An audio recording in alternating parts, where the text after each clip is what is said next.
Welcome to the Calibre podcast, brought to you by the Watches of Switzerland Group. In this special episode, we are joined by the panel of inspirational women in the support of King's Trust Change a Girl's Life campaign, live from the Goldsmiths Trafford Centre. In this episode, we discuss the Watches of Switzerland Group Foundation's relationship with the King's Trust, the importance of the campaigns such as Change a Girl's Life and navigating the retail industry and business as a woman.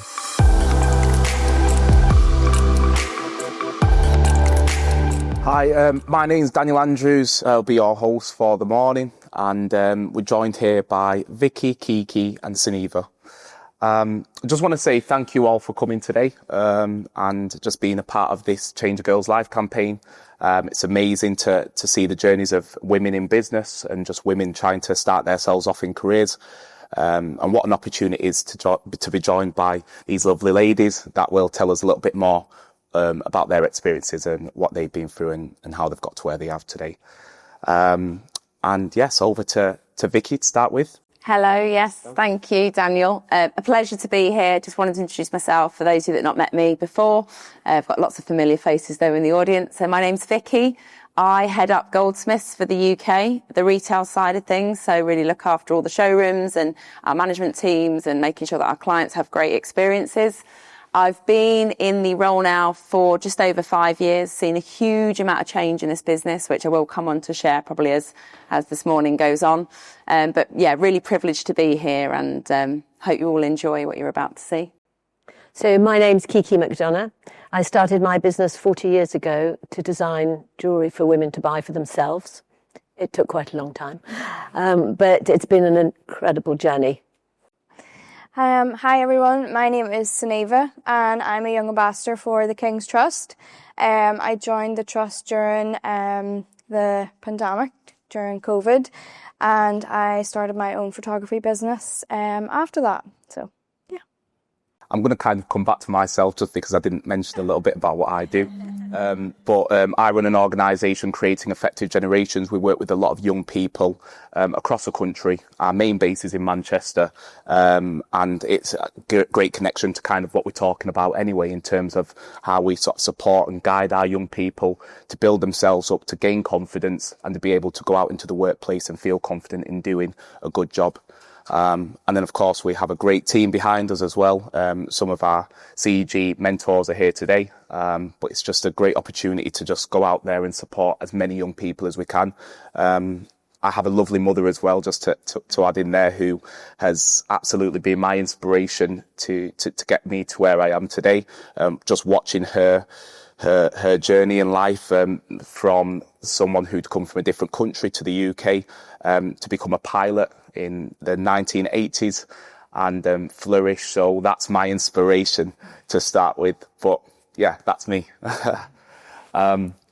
Start with yourself, Vicky. Tell us a little bit about the Watches of Switzerland Group's foundation and the relationship with King's Trust. Okay, yeah. So the Watches of Switzerland Group Foundation started in 2021, and we have been a partner of the King's Trust for many years before that too. We help address and support charities that do support things like poverty, education, employment, and you've done a huge amount of fundraising. And over the last couple of years, we've donated over £2.5 million to the trust, which has supported over 8,500 young people. So I'm really proud of that.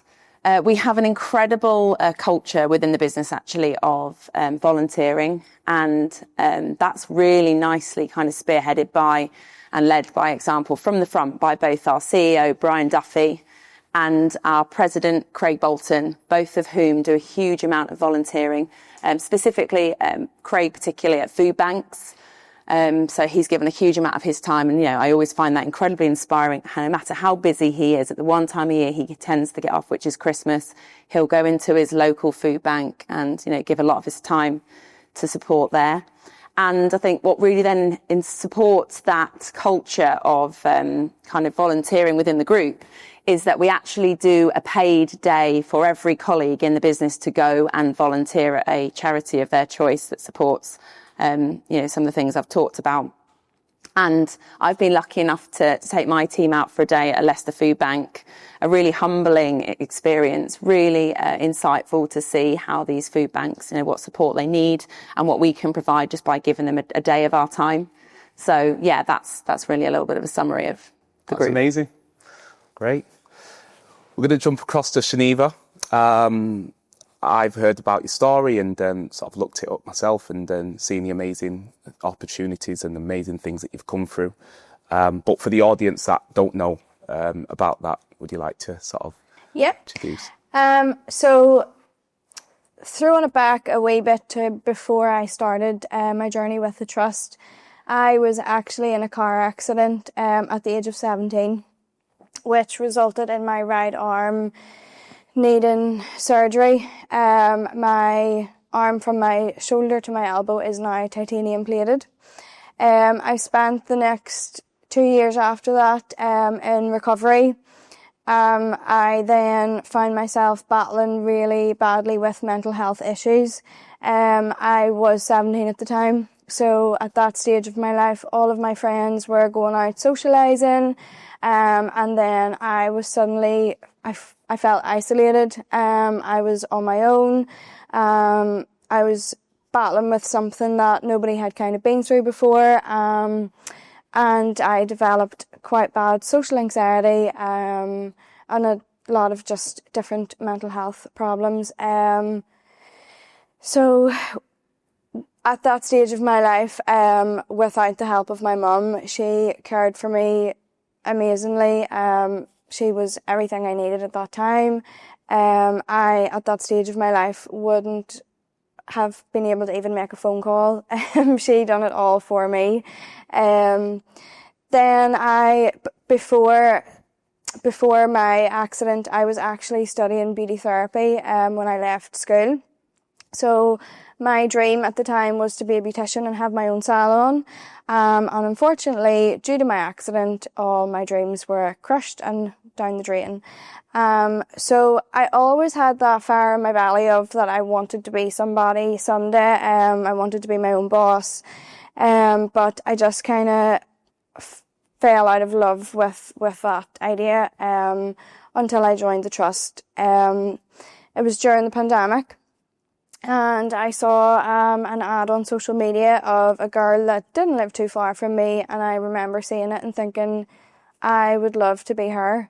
I would love to have that confidence. So I bit the bullet and I enrolled for the programme. Then the next day I got a phone call. I was very, very sceptical to take the phone call, but I done it. And so I enrolled for the Enterprise Explorer programme, which is a programme that learns you how to set up your own business, everything you need to know about it, everything that you should and shouldn't do, followed by a lot of support afterwards. So I joined the programme and I had so much fun. I met a lot of amazing people on the programme, and before it ended then a photography programme became available, and I enjoyed the Explorer Enterprise programme that much that I then enrolled in the photography one straight after. Photography was always a hobby of mine, but I never thought that I would make a career out of it. So thankfully then, after that, I combined the two of them together and set up my own business as a freelance photographer. And yeah, it's been an incredible journey. We as an audience, I believe we applaud you and the overcoming of adversity, which leads me on to the next question. As a business owner yourself, what advice would you give for young women trying to start out their careers in industry and also those that want to start their own businesses? Definitely follow your dreams, and don't let your inner fear put you off. I always say to myself, and it was actually something that my mum said to me when I was battling with my mental health before I joined the Trust, what have you got to lose? And that phrase sticks with me even till today. If I'm ever in a situation where I'm thinking, should I or shouldn't I always say to myself, what have I got to lose? Because if you don't do it, you're already losing out. So if you've got dreams or a fire in your belly that you want to ignite, go for it, and don't let inner fear put you off. Follow your dreams. Thank you for that. Amazing. Kiki, how are you? I'm all right, thank you. Sorry, that made me jump. What does Change a Girl's Life campaign mean to you, and why is it so important for campaigns such as this? So I've been a business mentor for the Prince's Trust now for 8 years or 9 years, something like that. And I think I've mentored about 5 or 6 young people. And I'm a great one for looking forward. And it's been an extraordinary time for me because I've had to look back. I've had to look back over the last 40 years and really analyse, what I may have done wrong, what I've done right. And I've been able to impart that knowledge to somebody who's just starting out. There's a great tendency, I think, because the Prince's Trust, King's Trust, are very generous. They will give grants to people who are starting out. And there's a great tendency on young people to go, right, now I've got some money in the bank and now I'm going to do this and I'm going to do this and then I'm going to do this and it's going to be great, I'm going to do this. And I'm always the one who's right now, stop now. Let's see exactly what sort of grant you've got, exactly where you're going to spend it first, and let's see who's going to buy your product before you even start. Let's have an idea about it. So it's been an interesting, because in 1985 when I started, there was no such thing as a mentor. Most people were going, "Are you crazy? What are you doing? Why have you got to do that?" My father said to me, who was a jeweller, and when I said I wanted to set up my own business, he went, "Oh, fine," and went and did something else. He not really interested at all. So you just had to get on with it and do it. But actually, I've learned a lot, and it's been a real privilege to impart that knowledge to young people. It's amazing. And guess for both yourself and Vicky, what do you find we face as some of the challenges? I say we face that women face as some of the challenges operating in retail industry today, and not just what challenges women face, but also what are the benefits that come with the success of working in retail. Yeah, you go first. Well, again, when I started, there were huge challenges. There's a great, I always say, there's a great thing in magazines and everything else, that women can have it all. And I think women can have it all, but they can't have it all the time. And I think it's terribly important to remember that. I think there are times when, you think, I'm going to give this up. I can't do this. I got a baby, a 2-year-old in a recession, which is what I had in the early 90s. Never been so tired in my life. I literally can't remember. I didn't know how I went to bed, and I didn't even know how I got up in the morning. And it is extremely challenging. So I think it's been, so I would say always stick with it, because you get over that hump and then, you go on to big things. And so the other challenges, I think, certainly in the beginning, was that I was the only woman. There was just men in the shops. They chose the jewellery and all. But you should never let that hamper you. I was brought up to never complain about anything, and I think it's actually stood me in good stead, actually. Something happens to you, and you think, oh, and you think, no, just move on. Because if you constantly think about all the things that are pulling you back, you'll never go forward. You have to park it. Don't complain, keep going. Don't complain, keep going. And I think it's a good mantra for women in business or anything they're going to do. Just, keep going. Yeah, that's amazing.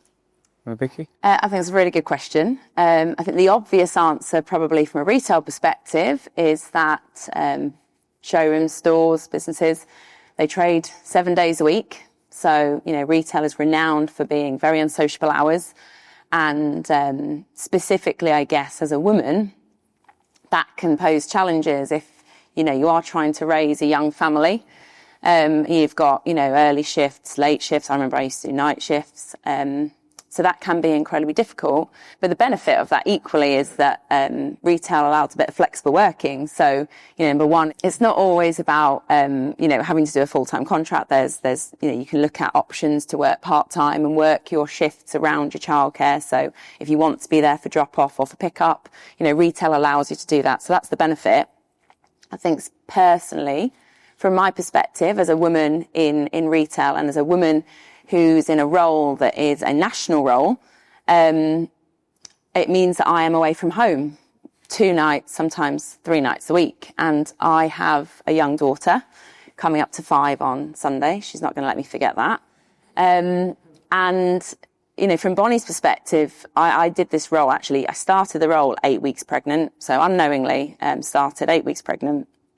And, probably wouldn't have picked a national role, perhaps, if I knew I was going to be mother to a young baby. But Bonnie's never known anything different. I've always been away. Mummy's always been away 2-3 nights a week. She FaceTimes me and says, "Are you in your holiday home?" I wish it was as nice as a holiday home, some of the hotels that I stay in. Map it and win holiday home.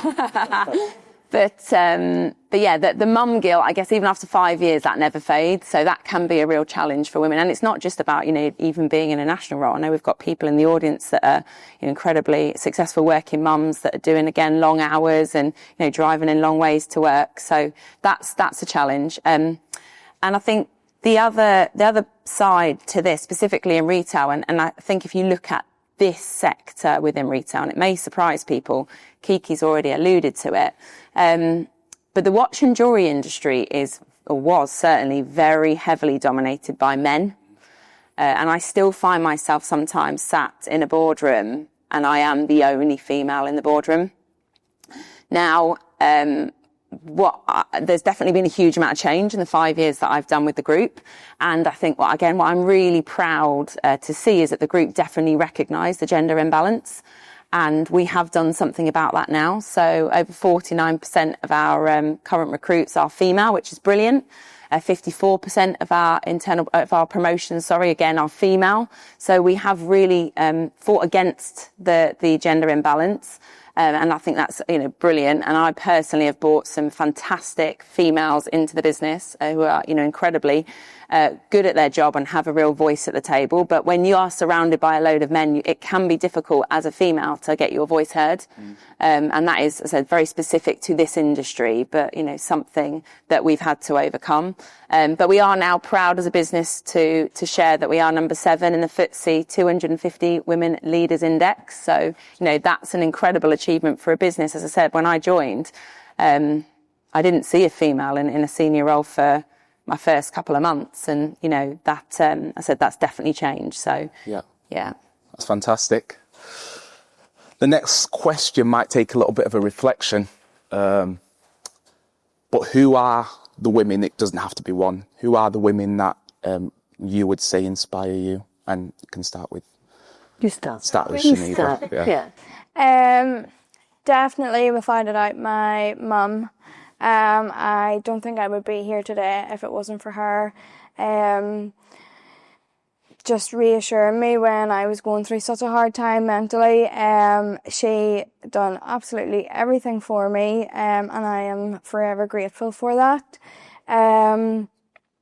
Also, my sister, she is a mum of 4 and she works as a children's nurse, long hours again, and definitely, no doubt, I'm sure dealing with a lot of mum guilt at times as well. So credit to her for working so hard. And I think it goes without saying all the amazing women that I'm surrounded with in the King's Trust as well. They have been so supportive, and I think at times, at the beginning when my mental health wasn't so good, giving up would have been the easy option, but if it wasn't for having those supportive women around me, I wouldn't have followed my dreams and I wouldn't be here today. So hats off to all those inspirational women. So my answer is not always the most popular answer, I have to say, but in 1979 Mrs. Thatcher became the first female Prime Minister, and I'm old enough to remember what it was like. And all my girlfriends and the women I knew were going, oh my God, this is incredible. And it really was at the time incredible. There's an iconic picture of her in the cabinet, and she's got 45 men and she's the only woman. And now we've had about 3 female prime ministers. At the time, it really was extraordinary. And she loved entrepreneurs. And in the middle of the 80s, when I started my business, there was an atmosphere in the country of can do. I've never seen that atmosphere since, but there was a real, buy your own house, set up your own business, we're behind you, you can do it. And we did. And a lot of the people I know, I mean, I'm older now, but a lot of friends I know set up their businesses then and are rather surprised, how did we do that? How did we do that? But there was this extraordinary atmosphere. And so I admire her hugely because she had to work unbelievably hard to get through that barrier. And I knew at the time some those cabinet ministers, and they were pretty tough-nosed lot. And they, it was I really admire her for that. I admire the Queen again, because I think she spent 60, 70 years, whatever it is, dedicated, never complained, and did her duty and worked incredibly hard. I thought she was extraordinary. And my mother, who was tough. She was tough, but she, I went to boarding school, a girls' boarding school in the 60s, which I promise you do not want to go to a girls' boarding school in the 60s. And, but I hated it, and I said, I want to leave. And she said, for goodness sake, stop complaining, get on with it. And that has stood with me, actually, throughout my working life. Just get on with it. So she died at age 99 and worked for me for 30 years. And I admire her hugely. Yeah. Just to go off what you said, it's one thing to break through barriers as a woman, but then to become entrepreneurial in terms of being a trailblazer and I think a lot of people who did, I mean, certainly Anya Hindmarsh, who sold handbags, she again says that, she credits the atmosphere when Mrs. Thatcher was Prime Minister, and it is an atmosphere that you create, that is created by government, and in the country, and an atmosphere where everybody, it's real can do, and we can do it, and it doesn't matter because somebody's on our side. They probably weren't on our side, but there was a feeling that they were. And so it was a very interesting time for women, actually. I mean, it went slowly. I mean, it took a long time, but I've got an all-women team, mainly probably because men don't answer the ads, but anyway, and I've got a female managing director who's sitting there with a camera, and we really enjoy. Why don't we get men answering these ads? I'm sure we should. Perhaps they're intimidated. I don't want to be intimidated at all, but anyway, that's where it is. Yeah, that's amazing. So I'd probably have to say my mother firstly. My mum got married actually super young. God, I compare myself now to what my mum had done by my age, and she was married at 18 and had me at 21. My father was 10 years older than her. But I think she very quickly realised that probably she just conformed to the norm, which was to kind of get married and have children. And she took the brave step of deciding that she was going to split from my father. And she actually raised me as a single mum. She maintained a full-time career during that time, which I always find incredible, because I said, having a daughter myself, and there's a reason we've only got one, because it is so hard. But I've actually got a partner at home that, my husband is incredibly supportive. I don't know how she did it, how she juggled the childcare and, going and having this full-time job. And she definitely instilled the work ethic in me. She always wanted me to strive for the best. It didn't matter what the result was, as long as I tried my best, which I think, is a really important trait. So I wasn't the smartest at school, but God, did I work really hard. So that she definitely instilled that in me. And then I suppose just more generically, women that I find inspirational, actually, it might sound a bit odd, but kind of physically strong women, or women that have kind of broken through kind of normal barriers. So if we take Serena Williams as an example, a lady that was, very passionate about playing tennis, and probably was told a number of times that, you know, she shouldn't be playing tennis, or that wasn't the way to play tennis. A lady of colour, I think, you know, really again broke through kind of the norm. And she is an incredible athlete. She absolutely changed the way that women play tennis. And pretty sure you put her in front of a gentleman playing tennis, that she'd give them a good run for their money. So, you know, I love women like that can, they probably can break through any myths or any stereotypes and prove that they can, be strong and stand on their own 2 feet. No, thank you for your answers. Question for all three of you again is, I guess, what advice would you give your younger self? We'll start with you, Vicky. So you're going to start with me? Okay, gosh. What advice? I would probably say a couple of things, probably. One, I actually had quite a lot of boy friends when I was younger.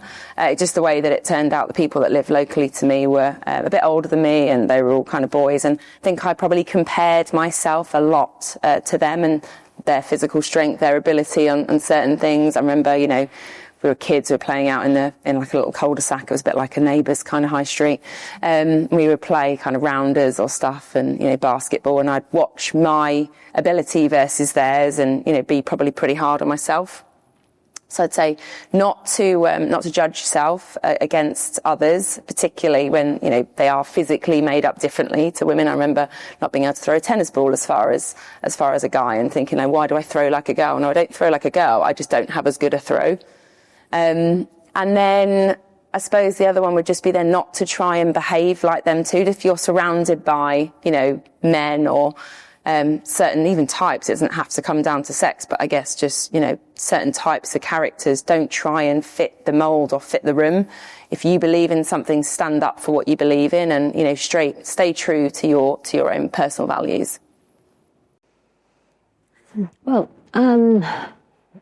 what would I give to my younger self? I think probably my mother said I was born with a party invitation in my hand, and I was far too impatient. Stop being so impatient. And I think probably I was very impatient. I used to get bored very quickly. My CV was longer than the Bible. I mean, it was just unbelievable. And, you know, I went from job to job to job, so I used to get very bored. And I think probably my advice to myself was, calm down, Kiki. Don't get bored so quickly. You know, don't be so impatient. Enjoy the moment. Because I think when you are very impatient, you don't enjoy the moment. I mean, there were some moments when I was a secretary all those years ago when I didn't enjoy the moment, but, you know, and I did want to move on. But I think enjoy the moment every day. Great. Yeah, I definitely agree with Kiki on that one, and enjoying the moment. I think that is so important. My advice that I would give to my younger self would be, don't give up. Don't let your anxiety and emotions get the best of you, because they don't define you. And follow your dreams and listen to your heart. Yeah. Thank you. Some really great answers there. Last question, closing question for you, Vicky. Okay. What's to come from the Watches of Switzerland group? Oh, what's to come from the group? Oh, thank you for giving me the opportunity to share this. We're always busy at the group. I suppose the first most exciting project that we've got coming up is actually opening next week. So it's something we've been working on for years, believe it or not. And that is our Rolex Old Bond Street boutique, which is going to be over 4 floors in central London. If you are a fan of watches, please, next time you're in London, make sure that you head there, because it really will be something quite incredible. We've done a huge amount of work in recruiting the team and training the team, and really trying to push our client experience. So we've sought external support for that as well. But I think it's going to be something really special. So that's kind of imminently. In terms of something a little bit more locally, so for those of you that maybe have a Manchester postcode, or, you know, not too far from Manchester, we have our Mappin and Webb jewellery house that opens in summer. So that is a super exciting project that we are embarking on. We're essentially creating a kind of world of jewellery, luxury jewellery brands, We're going to have brands in there such as kind of De Beers, David Yurman, Roberto Coin, and many more. It really is going to be a complete one-off. We haven't done anything like it before. There's nothing else like it out there. So that's going to give us a real point of difference. And we are working, we're on site now and in the midst of sort of recruiting the team as well, and already brought in some fabulous talent, female showroom manager, really proud to say our showroom director, her title is, but really, really excited up for that one. We've got the Enterprise Challenge, actually, that Sionibha's already referenced. So that's a programme kind of, we're the sponsor for that, but a programme really focused around entrepreneurship and giving people kind of the confidence to maybe start their own business if they don't want to necessarily take the educational route. And we, as a business, we have a lot of sponsors within the group. So a lot of people that volunteer to go and judge at regional finals, as an example. So we've got that coming up. And then finally, I'm not sure on the time of year, I think it's around September time, I should remember because I have done this myself, is the Palace to Palace ride. So for anyone that's not familiar with the Palace to Palace ride, it is a bike ride from Buckingham Palace to Windsor Castle. So lovely part of the country to be cycling in. And it's for those people that are super competitive and really want to push their limits. There's a 90-mile ride over all sorts of terrains. I remember my boss, who did actually complete the ride, telling me that it was getting to a point and he was about to go up a hill and said it just looked like a brick wall in front of him. I took the slightly easier route and I decided to take the flat route, which was a 45-mile route. But having not been on a bike since the age of about 10, and that's about 30 years, so now I'm giving my age away. But hadn't been on a bike for many years, managed to complete that. And we always get an incredible uptake from that as our colleagues. We get about 100 riders a year. We raise a huge amount of funds to support the King's Trust. And I think what really surprised me actually doing the bike ride myself was just kind of the camaraderie amongst the colleagues, how everyone's really willing each other on to do well. And through the ride, you're thinking you're going to give up, and you pull over to maybe get a banana or something, and you meet people at the stop, and then you kind of carry on again. And it really is incredible. So, it's open to all. And as I said, we do get a huge amount of riders. So yeah, that'll be coming up later this year. Thank you very much. Thank you to Vicky, Kiki and Sionibha just for sharing your inspiring stories, experiences, and for letting us know the importance of Change a Girl's Life campaign. I think we have a few minutes, I believe, for the audience to ask any questions. The floor is yours. This is the best bit, everyone. It's much more fun having the questions. Ask anything you like. Make us laugh. Just a question for Sionibha. How important do you think it is to ask for help when you're trying to achieve your goals? Absolutely. So important. I think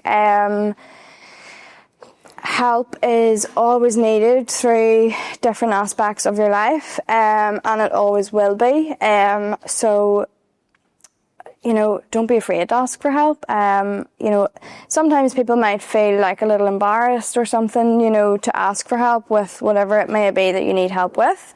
But I think now, we also have all the platforms and stuff that we need online and whatever to kind of get whatever information that it is that we need to know.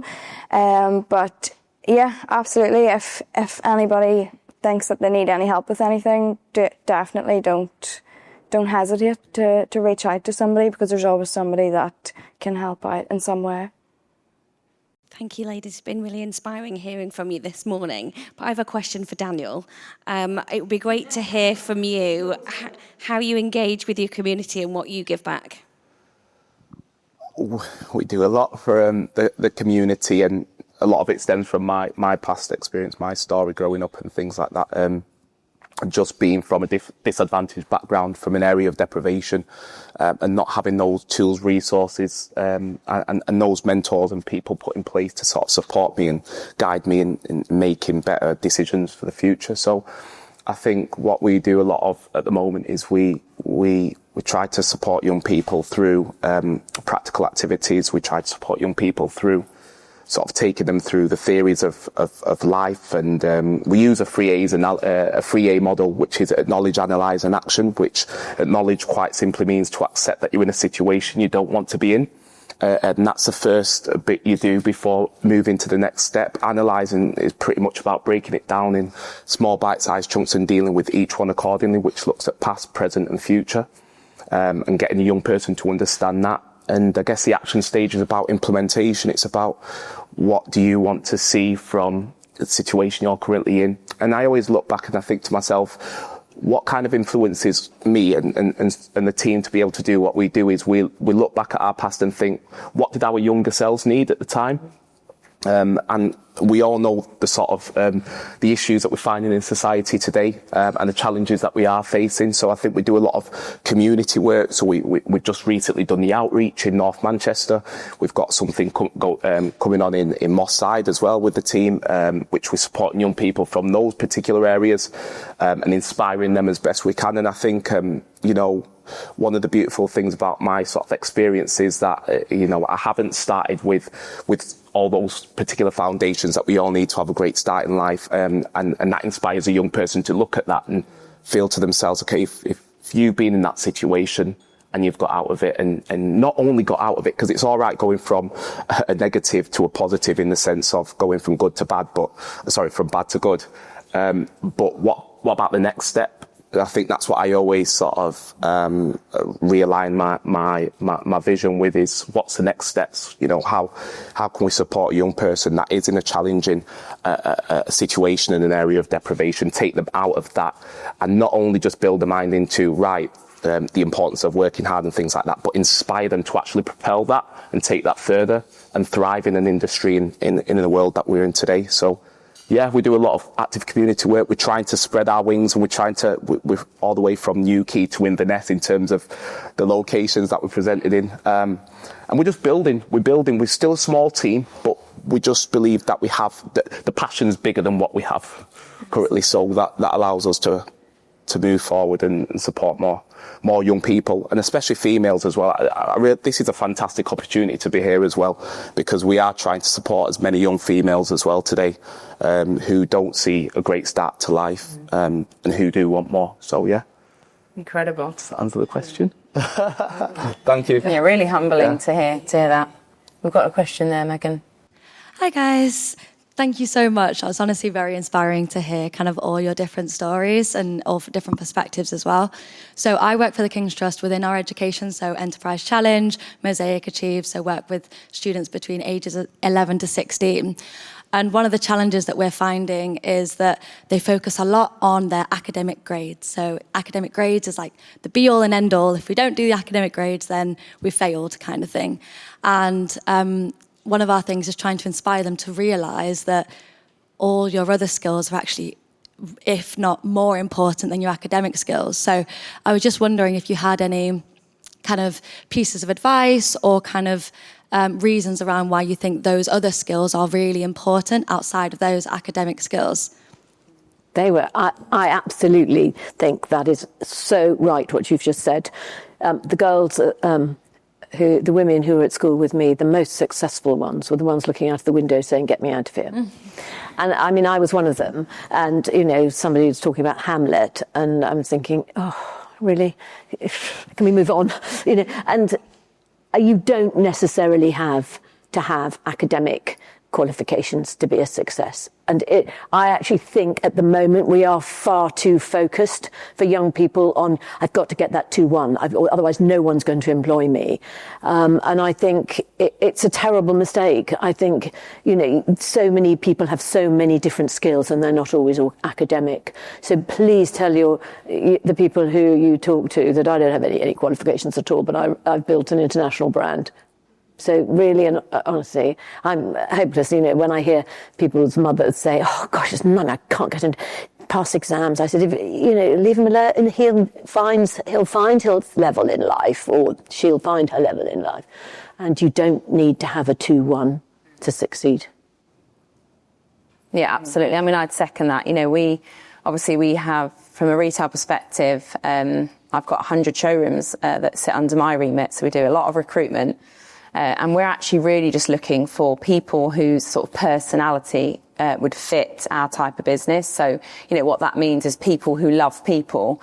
And actually, sometimes the more academic you are, actually the more socially awkward you are, because you're so focused on with your nose and head in a book that you've not looked up and actually experienced the world, and you might not have a load of friends. And I think for us, particularly in the industry that we're in, it really is less about the academic side and just more about, what you can personally bring in terms of your personal attributes, your attitude, your behaviour.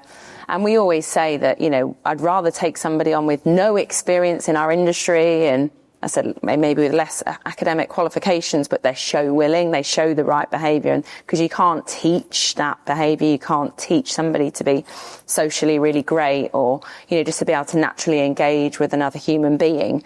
But you can learn about something in history if you really wanted to by reading a book. And it's similar with us. You can learn the technicalities of a watch by going on the training and reading up online. I completely agree with Kiki's point on there.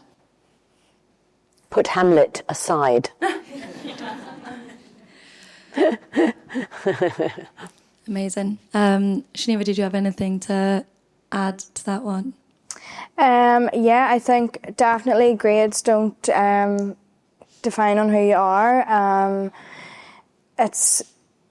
I think that's actually why I enjoyed my journey with the King's Trust as well quite a lot, because there's so many different programmes and opportunities for young people that have so many different interests and a lot of different things, whereas in school you are told you're taught whatever they want you to learn, not actually what you want to learn. So I think that's a big, big difference. And I think a lot of people do kind of give the same answer in a question like that, whereas, you find that when you leave school and you go out into the world, that's actually when you learn most things about life. So, yeah, it's definitely grades aren't the be-all and end-all. Amazing. Thanks so much. I just have one slight thank you. One slight add-on to that question. What is the one skill that you think you use the most in your day-to-day? Typing. Yeah, mine is probably my voice. Well, yeah, mine would be the human engagement and interaction. I don't believe I could lead a team of people to do the brilliant job that they do without knowing how to converse with people and, recognise when a job's been well done, but equally challenge when we're not getting the result that we need, and, be really open to try something different. So, yeah, I suppose that just human engagement, interaction. I quite often will sit in an interview and ask somebody, the first thing I'll generally ask, so if anyone's thinking of applying for jobs, I'm going to give you a heads up. But the first thing I generally ask is just tell me about you. And I actually even say sometimes, I don't want any CV. I just want to know about you. And the first thing they'll do. So I started in this job at this age and I did this. I'm like, no, I just want to know who you are. I need to understand whether you and your values, are going to fit with what we're looking for. So, yeah, I suppose human interaction, and maybe listening as well would be another one, to really listen to people. Oh, I said typing, didn't I? Yeah. A skill that I would probably use every day would be social skills, interacting with people, which again is something me from 5 years ago, if somebody would have come to me 5 years ago and said, this is what your day-to-day life would look like and this is the opportunities you're going to have, these are the places you're going to go, I probably would have said, you've got me mixed up with somebody else, because that's not possible. So definitely social skills is one for me, yeah. Fantastic. Thank you so much, everybody. I really appreciate it. I will be talking to the young people about what you said, so thank you so much. Really appreciate it. Once again, thank you all for being here with us today, and again hearing the inspiring stories and the importance of what we are here for. And I hope you can all be reflective upon what we've gone through, what we've heard, and be able to take it into your communities as well. And there's one thing I always say, what good is an experience if you can't share it? I think it's important for us the experiences that we have going through our journeys in life, to be able to share that with others, especially young people, because, young people really do want to have those experiences to be able to do well in life ultimately. So, take that with you. Thank you very much.